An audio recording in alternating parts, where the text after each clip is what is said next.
Welcome to our channel tech career guidance. तो guys आज के इस वीडियो में हम बात करेंगे डायरेक्ट सेकेंड ईयर इंजीनियरिंग का रजिस्ट्रेशन कैसे करना है। ठीक है, तो काफ़ी सारे बच्चों को अभी भी तकलीफ हो रही है रजिस्ट्रेशन करने के लिए। तो देखो, सिंपल प्रोसेस करना है।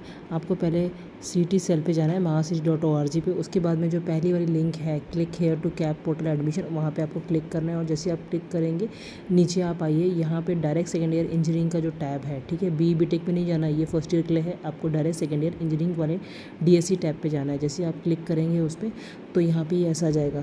अगर आप नए कैंडिडेट हैं, आपने अभी तक रजिस्ट्रेशन नहीं किया है, तो आपको न्यू कैंडिडेट रजिस्ट्रेशन पे जाना है। और वहाँ जाके आपको सबसे पहले ये सारे इंस्ट्रक्शंस पढ़ना है। ठीक है, जो इंपॉर्टेंट इंस्ट्रक्शंस है ना, हमेशा पढ़ा करो। और जो रेड इसमें दिए होते हैं ना, इनको तो सबसे पहले पढ़ा करो। ठीक है, तो ये सारा पढ़ लो। उसके बाद में यहाँ पे आपको आपका नाम एज़ पर SSC मार्कशीट डालना है, आपका ईमेल ID डालना है, मोबाइल नंबर डालना है, आपका स्टेट, आपका डिस्ट्रिक्ट, आपका पासवर्ड डालना है, बनाना है एक पासवर्ड। आपको पासवर्ड कैसे बनाना है वो भी दिया हुआ है इसमें। फिर कंफर्म करना है पासवर्ड। और पासवर्ड बनाते समय प्लीज़ पासवर्ड याद रखना, ठीक है। और जिस पे आपका जो आप मोबाइल नंबर डाल रहे हो वो मोबाइल नंबर आपका पूरा प्रोसेस होने तक, मतलब इवन आपका जो स्कॉलरशिप के लिए अप्लाई करोगे, अगर आप कैटेगरी पे आते हो, तब तक आपके पास में वो मोबाइल नंबर रहना चाहिए, क्योंकि OTP सारा उस पर आता है। ठीक है, और हमने ऑलरेडी रजिस्टर कर लिया है, इसलिए हम बैक जाएंगे और हम लॉगिन करेंगे। ठीक है, अभी हमारा ऑलरेडी हमने रजिस्ट्रेशन कर चुके हैं। तो यहाँ पे हमको अपना DSC नंबर जानना है। जो हमारा DSC नंबर जनरेट हो जाएगा, जैसे आप रजिस्ट्रेशन कर लेते हैं ना, तो आपको एक DSC नंबर जनरेट हो जाता है डायरेक्ट सेकेंड ईयर इंजीनियरिंग बच्चों का। ठीक है, फर्स्ट ईयर वालों का EN नंबर होता है। ठीक है, तो इस तरह से यहाँ आपको पासवर्ड डालना है, जो आपने पासवर्ड बनाया था। और यहाँ पे जो ये एंटर कैप्चा है, इसको आपको यहाँ पे एंटर कैप्चा करना है और आपका वो चालू हो जाएगा। तो हमने किया हुआ है, हमने पासवर्ड सब सेव करके रखा है, तो हमने डाल दिया। 10+4 कितना होता है, 14 होता है। यहाँ पे एंटर कैप्चा करना है और लॉगिन करना है। ठीक है, जैसे आप लॉगिन करेंगे आपके पास में ये विंडो आ जाएंगी। अब यहाँ पे आ रहा है सिलेक्ट स्क्रूटनी मोड। ठीक है, जैसे आप सिलेक्ट स्क्रूटनी मोड पे जाएंगे तो यहाँ पे देखो ई स्क्रूटनी भी आ रहा है और यहाँ पे फिज़िकल स्क्रूटनी भी आ रहा है। ठीक है, तो सजेशन ये है कि फ़िज़िकल स्क्रूटनी सिलेक्ट करो और फिज़िकल मोड में आपके नियर बाय में जितने जो भी FC सेंटर होगा वहाँ जाके डॉक्यूमेंट वेरिफिकेशन करो, ताकि कोई भी डॉक्यूमेंट में कोई दिक्कत आएगी तो आपको उसको सोल्यूशन मिल जाएगा।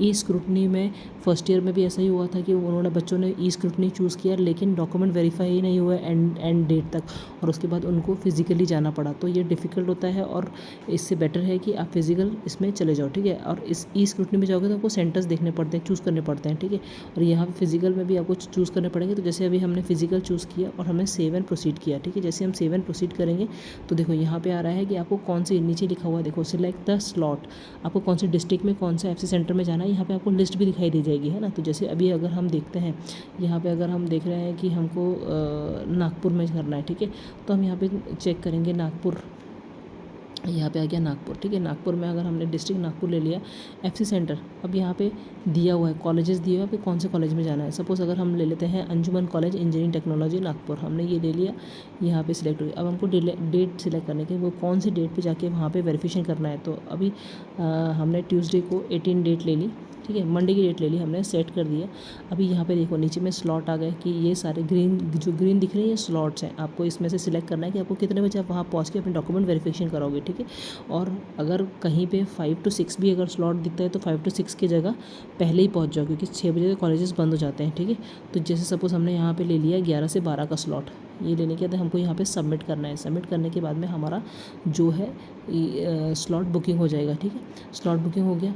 देन अब क्या करना है, हमको बाकी का जो डिटेल्स है वो सारा फिल करना है। ठीक है, यहाँ पे आपको टाइप ऑफ कैंडिडेट, आपको टाइप डालना है कि आपको किस बेसिस पे कर रहे हो और सब कौन से टाइप में आते हो। ठीक है, तो अब हम एक चीज़ करते हैं, यहाँ पे हम जाएंगे टाइप ऑफ कैंडिडेट। ठीक है, अभी यहाँ पे हमको क्लेम टाइप ऑफ एप्लीकेशन, सबसे पहले हमको ये बताना है कि हमने BSc करने के बाद में हम डायरेक्ट सेकेंड ईयर में जा रहे हैं, कि डिप्लोमा के बाद जा रहे हैं, कि DVOC के वोकेशनल के बाद में। तो यहाँ हम डिप्लोमा पे सिलेक्ट करेंगे। डिप्लोमा सेलेक्ट करने के बाद में यहाँ पे हमको चेक करना है कि हम महाराष्ट्र के कैंडिडेट हैं, कि हम मतलब टाइप A में आते हैं कि टाइप B में आते हैं। सब इसमें स्पेसिफिकेशन दिया हुआ है, आप यहाँ पढ़ के कर सकते हो। ठीक है, कोई बच्चे महाराष्ट्र से नहीं होते हैं, हो सकता है कि कोई बच्चों का महाराष्ट्रीय नहीं हो, मतलब उनका बर्थ महाराष्ट्र में हुआ हो, लेकिन उनका SSC 12th 10th और 12th कहीं और स्टेट से हुआ हो, तो वो सब चीज़ें चेक करके करनी है। अगर आपका 10th और 12th महाराष्ट्र से हुआ है और आपके पास में महाराष्ट्र का डोमिसाइल है तो आप टाइप A में आते हो। ठीक है, तो जैसे सपोज़ हमने टाइप ए सिलेक्ट कर लिया, ये आपको पढ़ के चूज़ करना है, ठीक है। उसके बाद हमको सेव एंड प्रोसीड करना है। जैसे हम सेव एंड प्रोसीड करेंगे, ओके करना है यहाँ पे। तो जैसे ही हम ओके करेंगे तो दूसरी विंडो आ जाएगी, सक्सेसफुली हमने वो सेव हो गया है, ठीक है। अब नीचे का आ गया कि अब आपको बाकी की इन्फॉर्मेशन सारी भरनी है कि आपका district from which candidate has pass SSC, 10th कहाँ से हुआ है आपको वो डालना है। तो अभी हमने डाल दिया कि हमारा 10th नागपुर से हुआ है, ठीक है। अभी इसमें दिया हुआ है कि डिप्लोमा कहाँ से किया है, तो हमने डिप्लोमा भी डाल दिया कि हमारा डिप्लोमा नागपुर से हुआ है, ठीक है। अभी यहाँ लिखा है कि कौन से कॉलेज से किया है हमने डिप्लोमा, ठीक है। तो अब हमको वो डालना है कि हमारा कॉलेज कौन सा था। तो सपोज़ अभी हमने डाल दिया कि GH रायसोनी कॉलेज से हमारा डिप्लोमा हुआ है, ठीक है। तो इंस्टीट्यूट टाइप क्या है, MSBT एफिलिएटेड है, यहाँ पे आ गया सब चीज़ें। उसके बाद में यहाँ पे आपको लिखना है कि domicile certificate of candidate indicating that he she is domicile in the state of Maharashtra issue bye divisional officer. आपके पास में ये है क्या डोमिसाइल, तो आप यहाँ यस कर लीजिए उसको, ठीक है। आपके पास में बर्थ सर्टिफिकेट है तो बर्थ सर्टिफिकेट यूज़ कर सकते हो। आपके पास में स्कूल लिविंग है तो स्कूल लिविंग यूज़ कर सकते हो, ठीक है। यहाँ पे क्या लिखा है, नोट पढ़ लो। You are required to submit any one of the documents given below as you type of candidate A. मतलब आपने सिलेक्ट क्या किया था, कैंडिडेट टाइप ए सिलेक्ट किया था। तो कैंडिडेट ए के लिए आपको क्या मतलब इन तीनों में सबके इसमें क्या चीज़ है जो प्रूफ कर सके थे कि आप टाइप ए में आते हो। तो आप अगर महाराष्ट्र के डोमिसाइल है तो आप वो लगा सकते हो, आपके पास बर्थ सर्टिफिकेट है तो वो लगा सकते हो, या आपके पास में स्कूल लिविंग में अगर मेंशन है कि मेरा प्लेस ऑफ बर्थ जो है महाराष्ट्र में तो भी चलेगा। सपोज हमारे पास में डोमिसाइल है, हमने डोमिसाइल ले लिया और हमने सेव एंड प्रोसीड किया, ठीक है। ये करने के बाद में सारे स्टेप्स वैसे ही करते चले जाना है। सब चीज़ें एकदम इजीली दी हुई हैं। कैटेगरी की डिटेल डालना है। आप ओपन में आते हो कि रिजर्व में आते हो, ओपन में आते हो तो ओपन में कर लो, ठीक है। Do you belong to economical weaker section, मतलब EWS का सर्टिफिकेट है कि आपके पास में, अगर है तो यस करो, अगर नहीं है तो नो करो, ठीक है। अगर आपने यस किया तो आपको यहाँ पे सिलेक्ट करना पड़ेगा कि आपके पास में अवेलेबल है कि आपने अप्लाइड किया है, अभी तक रिसीव नहीं किया है, या नॉट अवेलेबल है, ठीक है। अगर आपके पास में रिसिप्ट है, अगर उसकी रिसिप्ट है तो आप लिख दीजिए अप्लाइड बट नॉट रिसिप्ट, ठीक है। और अगर आपने अप्लाई भी नहीं किया है, कुछ भी नहीं किया, अगर उसमें रिसिप्ट भी नहीं है तो नॉट अवेलेबल लिख दो, ठीक है। तो ये चीज़ होती है। बट अभी जैसे हमने नो कर दिया है। फिर पर्सन विद डिसेबिलिटी, अगर आप मतलब कोई फिजिकली हैंडीकैप है तो उसको यस करना है, नहीं तो आपको नो करना है। डिफेंस टाइप, अगर आप डिफेंस में आते हैं, आपके फादर डिफेंस में थे तो आपको यस करना है, नहीं तो आपको नो करना है, ठीक है। तो ये इस तरह से। अब यहाँ पे फिर से नोट हमेशा पढ़ते जाना है कि the candidate must be an Indian national. Indian nationality के लिए आपके पास में क्या प्रूफ है आपको वो देना पड़ेगा। या तो आपको स्कूल लिविंग में होना चाहिए, या आपका बर्थ सर्टिफिकेट में मेंशन होना चाहिए, या आपका इंडियन नेशनलिटी का कोई डॉक्यूमेंट होना चाहिए, ठीक है। तो अभी हमारे पास में डोमिसाइल में ऑलरेडी ये सब चीज़ें मेंशन है, ठीक है। और इवन हमारा स्कूल जो लिविंग है सर्टिफिकेट उसमें मेंशन है, ठीक है। अभी डिप्लोमा वाले बहुत सारे बच्चे ऐसे हैं जिनका अभी तक देखो रिजल्ट आया है लेकिन उनका ओरिजिनल मार्कशीट भी नहीं आया और लिविंग भी नहीं मिली है, ठीक है। तो अभी कैसा है, अगर लिविंग मिल जाता है तो बहुत बढ़िया, आप लिविंग यूज़ कर सकते हो। नहीं है तो आपके बर्थ सर्टिफिकेट में अगर लिखा हुआ है नेशनलिटी इंडियन, राष्ट्रीयता भारतीय, तो भी चलेगा, या तो फिर आप डोमिसाइल का लगा सकते हो। तो अभी मेरे पास में डोमिसाइल है, मैंने डोमिसाइल को यस कर दिया। यहाँ भी मैंने सेव एंड प्रोसीड किया और सेव एंड प्रोसीड करने के बाद मैंने ओके कर दिया, ठीक है। तो 1 बाय 1 सारे स्टेप्स आपको नॉर्मल करने। अब आपको यहाँ डालना है कि नेम ऑफ SSC बोर्ड क्या था आपका, SSC का रोल नंबर, सीट नंबर क्या था आपका, 10th का ईयर क्या था। आपको मार्क्स डालने हैं यहाँ पे मैथ्स के, साइंस के, इंग्लिश के, और आपका एग्रीगेट मार्क्स कितने थे आउट ऑफ, मतलब 100 आपका आउट ऑफ में आ जाएगा।